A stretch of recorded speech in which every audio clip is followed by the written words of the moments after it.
Ma'am,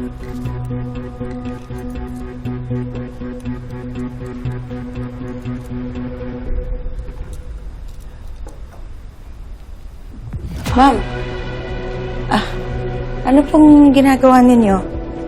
May maitutulong po ba ako? Nagulat naman ako sa'yo, Clarissa. Wala kang may tutulong. Ito, Ano po yan? it's a spy camera. Attached dito sa mata ng stuffed toy. Bakit niyo ho yung kailangan? Ma'am Rebecca, wala ho akong gagawing masama sa inyo. Hindi po ako masamang tao, ma'am. Alam ko. At hindi para sa'yo to. Meron akong dapat hulihin. Kailangang matigil na. It needs to end here bago pa mapahamak ang pamilya ko. Ma'am, ano pong sinasabi ninyo?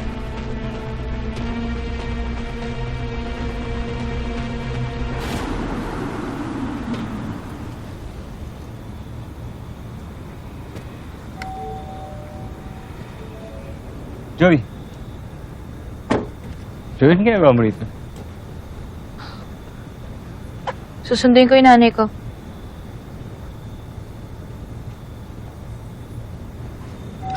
Wait, Joey. Hindi ba natin pag-uusapan yung nangyari sa atin sa Norte? Alin dun? Dami eh. Yung drug deal, si Verdugo, yung sa inyo ni Zoe. Yung sa atin.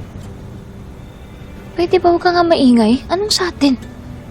May makakinig sa'yo, isipin magjowa pa tayo eh. Tapos aawayin na naman ako ni Zoe. Pwede ba huwag natin isama rito si Zoe? Wow. Protective yarn? Pwede ba?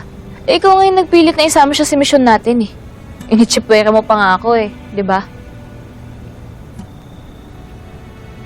Huwag mo sabihin wala kang alam sa protocol. Eh, nakipag-deal ka nga sa kanila. Well, Joey. Alam mo kasi, Good evening po, Sir Andrew. Si Nanay Clarissa po. Ikaw ba si Joey? Nandyan sa loob. Sandali lang, pagbubuksan ko lang si Sir Andrew, tapos papasok na tayo, ha? ready na ate. Halip na si Joey. Ako nang bahala dito. Sige po. Halika na. Dito po tayo.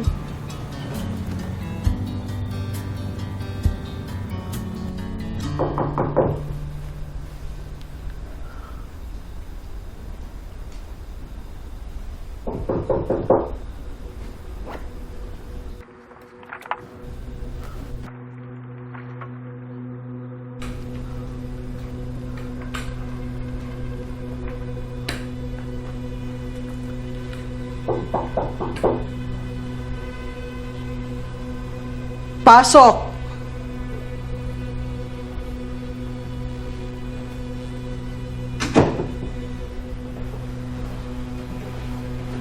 You wanted to talk to me, Rebecca? Ayoko nang magsinungaling sa pamilya ko. Umamin ka na sa kanila kung sino ka talaga. That was quite sudden, Rebecca. At kung sino talaga ako? You mean the man who kept this family afloat? Paid the bills? Fixed the mess? Made sure your children and grandchildren never lacked anything? Habang ikaw ay inaalagaan ng mga physical therapist mo at private nurses mo? Which, by the way, I'm still paying for. Ikaw ang may kagagawan kung bakit ako nagkaganito. Now, I want you to tell them everything because I'm sick and tired of all your lies. I've carried them long enough. Tell your family kung sino ka talaga, na ikaw ay leader ng isang sindikato, na illegal na droga ang negosyo mo, at ikaw si Verdugo!